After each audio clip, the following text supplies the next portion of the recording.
As Hurricane Dorian edges away from the Bahamas, a clearer picture of its devastating power is emerging. Grand Bahama and Abaco Island were hit hardest, with storm surges and powerful winds.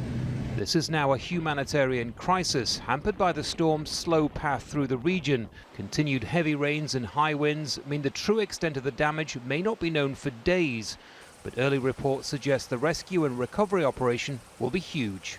We also understand that about 62,000 people across the two islands will need access to clean drinking water.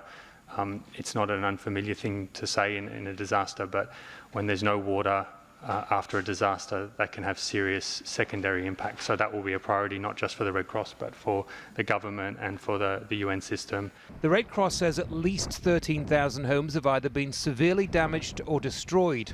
Rebuilding will be a long process, but saving those stranded by one of the most powerful storms recorded is a priority. Of the 25 individuals that were transported to New Providence, 2 has already succumbed.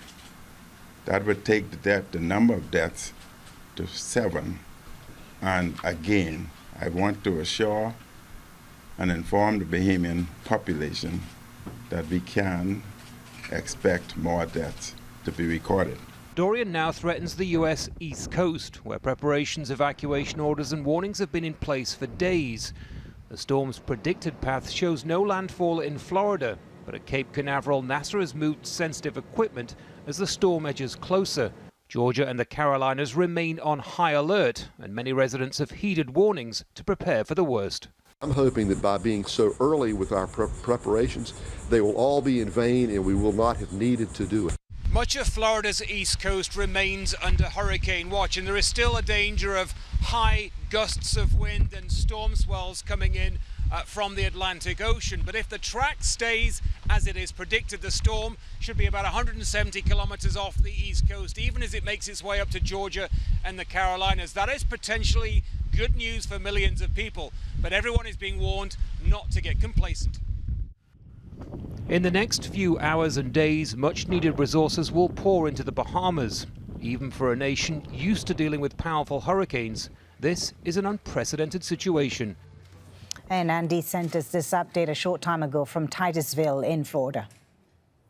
Well, Hurricane Dorian is about 170 kilometers east of our location here. It is continuing in a northwesterly direction, so getting dangerously close to this coastline and moving at around 10 kilometers an hour, which is much faster than it was moving when it was over the Bahamas, when it stalled for about 36 hours.